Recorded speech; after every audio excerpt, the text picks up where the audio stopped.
आज के इस विश्लेषण में हम एक बेहद ही दिलचस्प और विचारोत्तेजक लेख पर चर्चा करने वाले हैं। ये लेख सूर्यानंद खोजी द्वारा लिखा गया है और सच कहूं तो ये दो बिल्कुल अलग दुनियाओं की एक बहुत ही बेबाक तुलना करता है। एक तरफ है हमारी भारतीय सभ्यता के लाखों वर्ष पुराने होने के दावे और दूसरी तरफ अमेरिका का सिर्फ 532 साल का आधुनिक इतिहास। तो चलिए बिना किसी देरी के गहराई से समझते हैं कि लेखक ने इन दोनों की दिशाओं और उपलब्धियों का मूल्यांकन किस तरह किया है। आज की हमारी इस चर्चा के 4 मुख्य पड़ाव होंगे। हम शुरुआत करेंगे प्रगति के विरोधाभास से, फिर अमेरिका की असलियत को समझेंगे, उसके बाद हम अपने समाज के कुछ गहरे अंतर्विरोधों पर बात करेंगे और अंत में आत्मचिंतन के उस आह्वान पर गौर करेंगे जो इस पूरे लेख का मूल संदेश है। तो आइए सबसे पहले अपनी चर्चा के पहले भाग की ओर बढ़ते हैं, जहां लेखक ने उम्र और उपलब्धि के बीच के एक बहुत ही अजीब विरोधाभास को सामने रखा है। अगर हम इतिहास की टाइमलाइन पर नजर डालें तो एक बहुत ही बड़ा और हैरान करने वाला अंतर दिखाई देता है। सोर्स के अनुसार एक तरफ तो हम भारतीय सभ्यता के लाखों वर्ष प्राचीन होने का दावा करते हैं, वहीं दूसरी तरफ अगर अमेरिका की बात करें तो दुनिया को उसके बारे में 1492 में पता चला जब कोलंबस ने उसकी खोज की। यानी 2024 के हिसाब से देखें तो अमेरिका का जो ज्ञात इतिहास है वो महज 532 साल पुराना है। बस 532 साल। ये तथ्य वाकई विकास और समय के इस पूरे समीकरण को एक नए चश्मे से देखने पर मजबूर कर देता है। अब यहाँ लेखक एक बहुत ही सीधा लेकिन गहरा पॉइंट रखते हैं। वो इस 5332 साल के छोटे से अमेरिकी इतिहास की तुलना हमारे लाखों साल पुराने होने के दावों से करते हैं।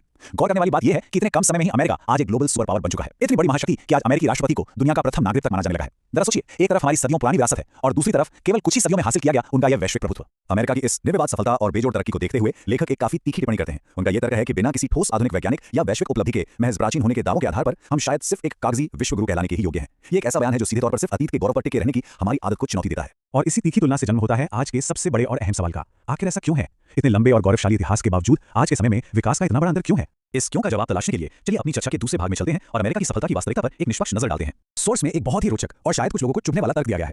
तर्क यह है कि अमेरिका ने यह सुपर पावर का रुतबा उन परंपराओं के बिना ही हासिल कर लिया है जिन्हें हम अक्सर सफलता या ज्ञान के लिए अनिवार्य मानते हैं।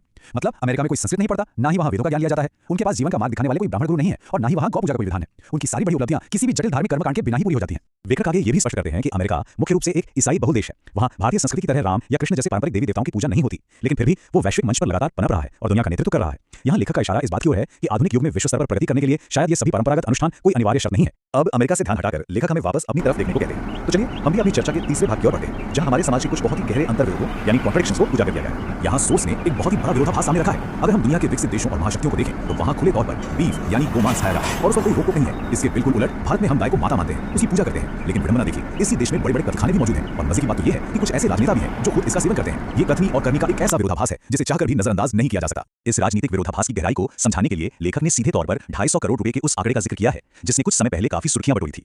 ये भारी भरकम राशि गौ कत्लखानों से चुनावी चंदे के रूप में ली और दी गई है। यह आंकड़ा वाकई इस बात का एक बहुत बड़ा प्रतीक है कि आज हमारी धार्मिक आस्था और राजनीतिक यथार्थ के बीच कितनी गहरी खाई बन चुकी है। इसके बाद ये लेख हमारी पारंपरिक पौराणिक कथाओं पर एक तार्किक सवाल उठाता है। ग्रंथों में ऐसी ढेरों कहानियां हैं जहां ब्राह्मणों ने अपनी श्राप देने की शक्ति से अपनों का ही विनाश कर दिया, जैसे राजा सगर के 60,000 पुत्रों का भस्म होना या अहिल्या का पत्थर बन जाना। लेकिन यहाँ लेखक एक बड़ा ही दिलचस्प सवाल पूछते हैं कि जब विदेशी आक्रमणकारियों ने भारत को लूटा तब इन अलौकिक शक्तियों या श्रापों का इस्तेमाल उनके खिलाफ क्यों नहीं किया गया? इसका कोई उल्लेख क्यों नहीं मिलता? इन तमाम तर्कों और सवालों से गुजरने के बाद हम अपनी चर्चा के आखिरी और सबसे अहम पड़ाव पर आ गए हैं, जहां बात होगी आत्मचिंतन की। इन सभी विरोधाभासों को सामने रखने के बाद लेखक का असली मकसद आत्मचिंतन का आह्वान करना है। आत्मचिंतन यानी बिना किसी पक्षपात के अपने ही समाज, अपनी मान्यताओं और अपनी सच्चाई पर गहराई से विचार करना। लेखक ये आग्रह करते हैं कि हम सिर्फ अपनी सभ्यता के लाखों वर्ष पुराने होने के दावों पर आंख बंद करके गर्व न करते रहें, बल्कि पहले जानो फिर मानो इस सिद्धांत को अपनाते हुए अपने समाज के इन विरोधाभासों का निष्पक्ष मूल्यांकन करें। और अब हम आज की इस चर्चा को सोर्स से लिए गए एक बहुत ही विचारोत्तेजक प्रश्न के साथ खत्म करेंगे।